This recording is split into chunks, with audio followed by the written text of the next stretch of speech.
A fishing boat pulls into a marina in Virginia Beach. May 1986. Golden afternoon light. Two men step off the dock, tanned, relaxed, salt on their shirts. One of them is a local dentist, clean-cut, wearing a rugby shirt and jeans. The kind of guy you would invite to a cookout and never think twice about. His name, at least the name his neighbors know, is Brian O'Neill. Retired tech entrepreneur, he moved down from the Northeast with his wife and two kids. Nice house in an exclusive waterfront development called Middle Plantation. Drives a boat, goes fishing every weekend. And his favorite fishing buddy? A friendly retired guy from the neighborhood named Pat O'Donnell. Here is the thing about Pat. Pat O'Donnell is a retired FBI agent, and Brian O'Neill is one of the 10 most wanted fugitives in the United States. He is not a tech entrepreneur. He is not retired. His name is not Brian. And the quiet suburban life he built in Virginia Beach, it is the second time he has built a fake life on top of a real empire. Because before he was Brian O'Neill, he was Dr. Larry Lavin, an Ivy League-educated dentist from Philadelphia, a man who filled cavities by day and ran the biggest operation the city of Philadelphia had ever seen by night. The FBI called his network the Yuppie Conspiracy. The streets called him Dr. Snow. And by the time they caught him stepping off that fishing boat, standing 10 feet from a retired federal agent who had no idea who he really was, his operation had moved over 2,000 pounds of product through 14 states, the District of Columbia, and Canada. This is the story of how a kid with braces and a paper route became the most unlikely kingpin in American history. How he bought a seat on the Philadelphia Stock Exchange. How he bought a professional basketball team. How he fled the country with his pregnant wife and vanished. And how a funk song, one single record, brought the whole thing crashing down. Haverhill, Massachusetts, early 1970s. It's a mill town, the kind of place where factories close and nobody replaces them. Larry Lavin's father, Justin, had once been well off, owned businesses, and moved in circles above his station. But the money dried up, the businesses failed, and Justin Lavin did something that would shape his youngest son's entire life. He kept pretending. He kept the suits. He kept the car. He kept the lifestyle on a salary that could not support it. Larry watched his father game the system every day, stretching credit, talking his way past bills, maintaining an image that had no foundation underneath it. The lesson was clear. Brains and hard work are not enough. You have to play the angles. Larry was smart, genuinely smart. He hustled jobs as a teenager, paper routes and odd jobs. He worked for a neighborhood dentist who spent hours explaining the business to him. Good money, regular hours, immune to recessions. Before his sophomore year of high school, Larry announced he was going to be a dentist, but he was not going to do it the slow way. When his Catholic school shut down, Larry, on his own at 15 years old, signed up for the competitive exam that admitted 1 or 2 local kids each year to Phillips Exeter Academy, Exeter. Exeter was one of the most elite boarding schools in America. Tuition was higher than most families' annual income. Presidents went there. Senators' kids went there. The children of American dynasties went there. Now, a working-class kid from a failing mill town was walking through the boughs on a scholarship. He showed up with a retainer on his teeth so bad he could hardly pronounce his own name, saying, "Hi, I'm Ari Avon, plaid pants." A Haverhill accent so thick his classmates could barely understand him. But Larry had something the prep school kids did not. He had his father's gift, the charm, the hustle, the absolute refusal to accept the hand he was dealt. Within months, Larry Lavin was not just fitting in at Exeter, He was running things, and not just the school newspaper. He was moving product. At 15 years old, inside one of the most prestigious prep schools in America, Larry Lavin began dealing. Not small time. His roommate later told investigators that Larry was getting phone calls from contacts in Boston. Whenever the connection called Langdale Hall, they left the same message: tell Larry to call his mother. The messages came almost every day. He was not calling his mother, his classmates suspected.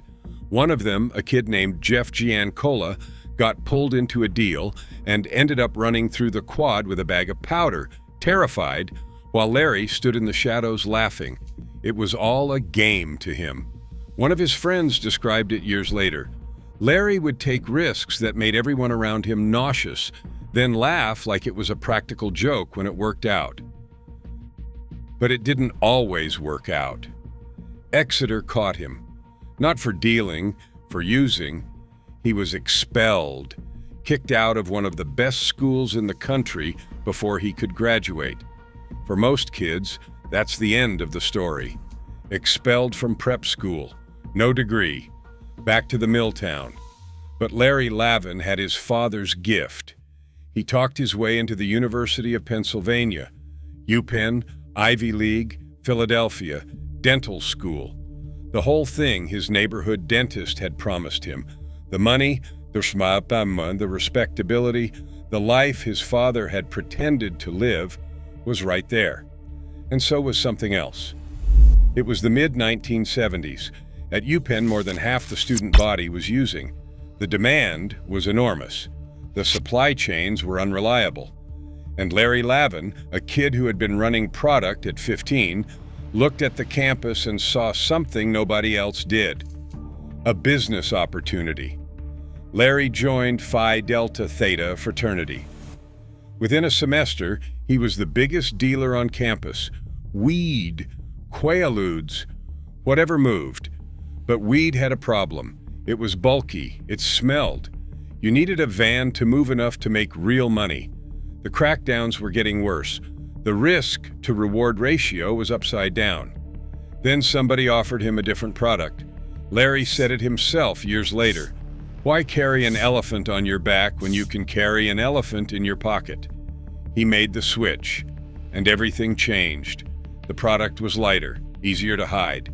The clientele? These weren't street corner customers. These were Penn students, future lawyers, future stockbrokers, future doctors. People who paid on time, kept their mouths shut, and bought in volume. Larry built his network the way a chief executive officer builds a company. He recruited from the fraternity, promoted the reliable ones, cut the sloppy ones loose. He created layers, insulation between himself and the street. He never touched the product if he could avoid it. He managed people. By 1980, he was 25 years old, still in dental school, and his operation was grossing $5 million a month. Let me say that again, $5 million a month, run by a dental student. He had a courier named Willie Harcourt, a bartender who had fallen into debt and needed a way out. Willie drove 1,200 miles round trip from Miami to Philadelphia, picking up supply from Colombian contacts and delivering cash on the return. To stay awake for the drive, he mixed product into a 26-ounce cup of Sprite. He called the drink Zoom. In 1981, Larry Lavin graduated from UPenn Dental School. He opened a practice. He got married. He bought a house in Devon, Pennsylvania, on the Main Line, the most exclusive suburb corridor in the Philadelphia area. Old money, manicured lawns, country clubs. His neighbors were corporate executives and trust fund families. They saw a young dentist with a nice wife, a Volvo in the driveway, a swimming pool out back. They had no idea. Because at night, Larry Lavin became someone else entirely. The FBI would later call his organization the Yuppie Conspiracy. The media gave him a different name. He was known to the media as Dr. Snow. His network was unlike anything law enforcement had seen. This was not a street gang. This was not the mob. This was dentists, lawyers, stockbrokers, accountants, music executives, and at least one airline pilot, all moving product through 14 states, the District of Columbia, and Canada. At its peak, the operation handled between 110 and 175 pounds of product per month. The FBI would later confiscate 85 kilograms of supply that tested 95 to 99% pure. Street value was $20 million. Annual income for the operation, $60 million. And Larry Lavin spent it like a man who believed he would never get caught.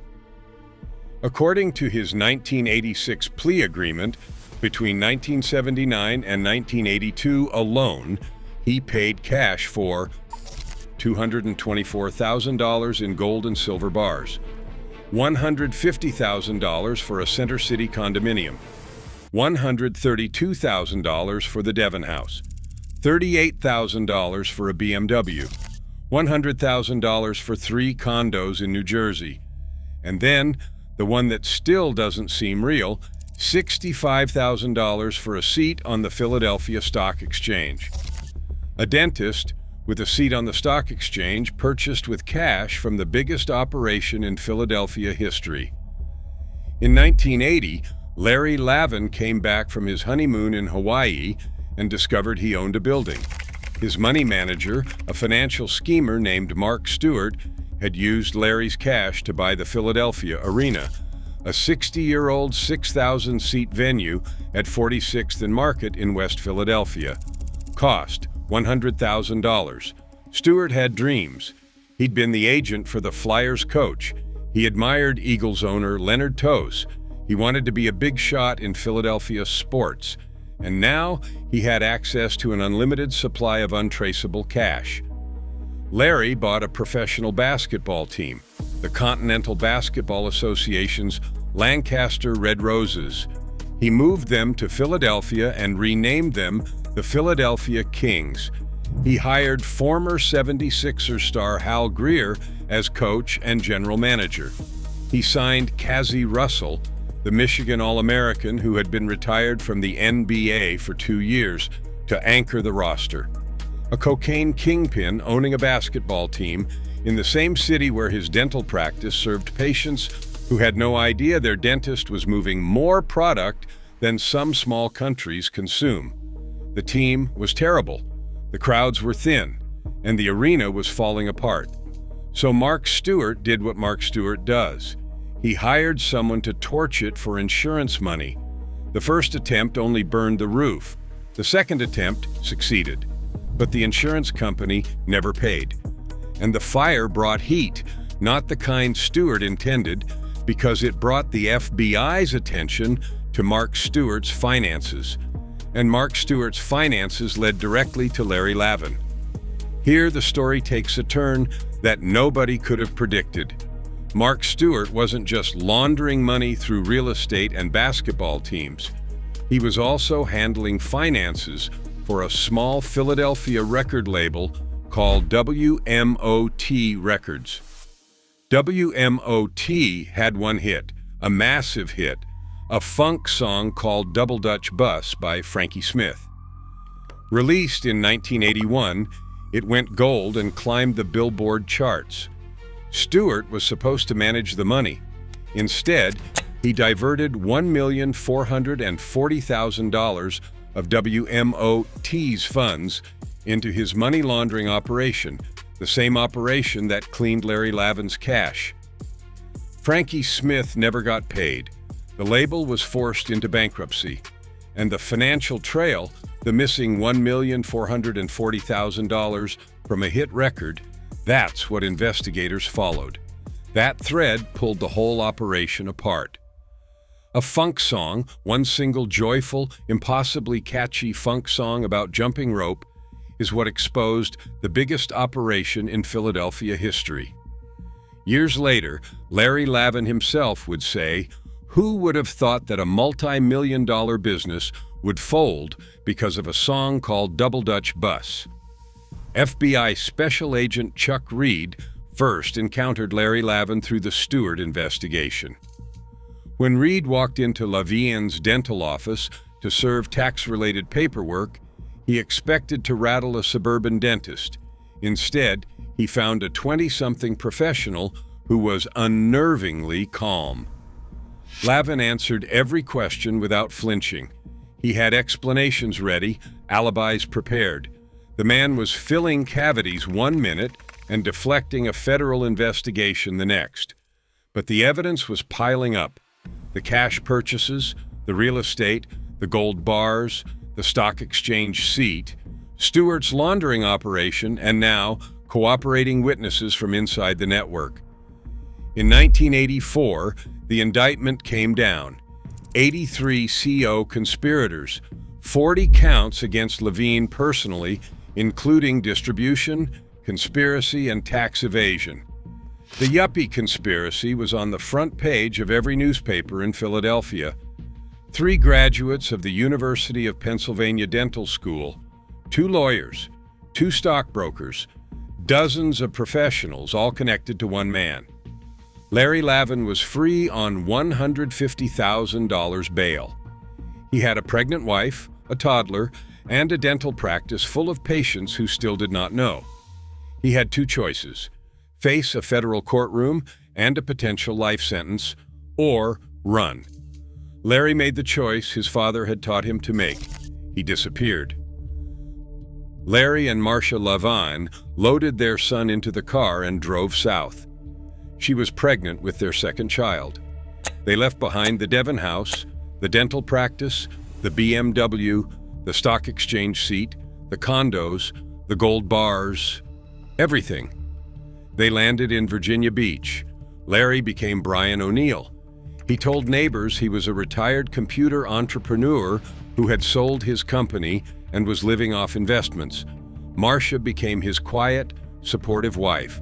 They moved into Middle Plantation, an exclusive waterfront development. And then Larry did something that would define the rest of this story. He made friends with his neighbors. One neighbor in particular, a friendly, semi-retired guy named Pat O'Donnell. Pat loved fishing. Larry loved fishing. They started going out on Pat's 25-foot sport fishing boat together. Weekends on the water, beers on the dock, the kind of easy suburban friendship that makes you feel like everything is going to be fine. Pat O'Donnell was a retired FBI agent, one of hundreds of active and retired agents living in the Virginia Beach area. And he had absolutely no idea that the man on his boat, the man he handed beers to and shared fishing stories with, was one of the most wanted fugitives in the country. Larry later described what it felt like, the insane impulse to blurt it out. He imagined saying, "I am Larry Lavin, the yuppie conspiracy guy, the mastermind." He imagined the look on Pat's face. It almost made him laugh, but he kept quiet, kept fishing, kept being Brian.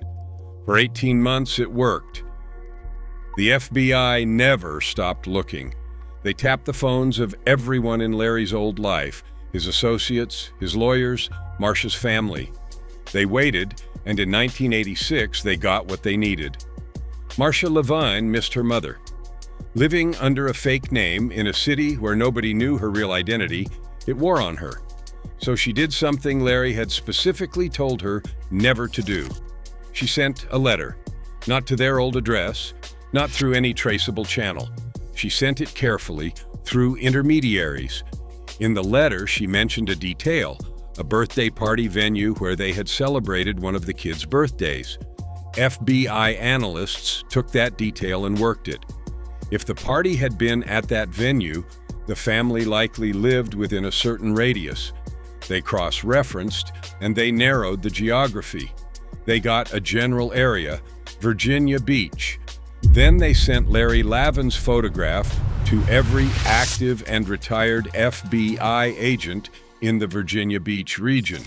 One of those photographs landed in the hands of a retired agent who lived in a waterfront development called Middle Plantation. a man who went fishing every weekend with his neighbor. Pat O'Donnell looked at the photograph and recognized Brian O'Neill. May 15, 1986, late afternoon. Larry and Pat were coming back from a day on the water. They were pulling into the marina. The sun was dropping. They were docking the boat, tying lines, gathering gear, the easy rhythm of two guys finishing a good day of fishing. Larry stepped onto the pier, and the men were already there, 5 or 6 of them moving fast. One of them grabbed his wrists. Handcuffs, one quick motion. "Wait just a minute, there must be some mistake." Behind him, he could hear Pat O'Donnell trying to explain to their fishing buddy Roy what was happening. Roy was confused, protesting, "This is Brian, this is their friend." But Brian did not exist. At the same moment, across town, more agents were pulling up to the house in Middle Plantation. Marcia was arrested, charged with harboring a fugitive. Their 2 children, including the baby born during the time on the run, were taken into custody. Lawrence W. Lavin, DMD, Phillips Exeter Academy, University of Pennsylvania, businessman, investor, former member of the Philadelphia Stock Exchange, husband, father, dentist, drug dealer, fugitive. He was wearing jeans and a rugby shirt. He had not bothered to change his appearance, had not grown a beard, had not dyed his hair. He had just become someone else and believed it would last forever. It lasted 18 months. Larry Lavin pleaded guilty. Conspiracy, distribution, tax evasion totaling $545,000. The federal kingpin statute. He was sentenced to 42 years. He was sent to federal prisons in Kansas and Wisconsin, and later to a medical facility in Rochester, Minnesota. His wife eventually divorced him. The life on the main line, the dental practice, the Devon house, the stock exchange seat, all of it was seized. Gone. 83 people went down with him. Dentists, lawyers, stockbrokers, an airline pilot, college friends who had started as casual users and ended as co-conspirators in one of the largest operations the Eastern Seaboard had ever seen. Mark Stewart, the money man who had stolen from the Funk label, torched the arena and bought the basketball team, went down too. Frankie Smith, the man who recorded Double Dutch Bus, the song whose stolen royalties unraveled everything, never recovered his share of the $1,400,000 that Stewart diverted. He still lives in Philadelphia, in the same house he shared with his mother. Larry Lavin served 18 years. He was released in the early 2000s. The book about his life, Dr. Dealer, was written by Mark Bowden, the same Mark Bowden who wrote Black Hawk Down. Here is what makes the Larry Lavin story different from every other kingpin story you have ever heard. There were no shootouts, no murders, no bodies in trunks, no turf wars. The Yuppie conspiracy was exactly what its name implied: a network of educated, privileged professionals who moved product the way a Fortune 500 company moves merchandise, through planning, through delegation, through layers of insulation that kept the man at the top clean. And that is what makes it terrifying.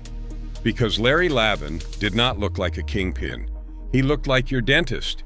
He looked like your neighbor.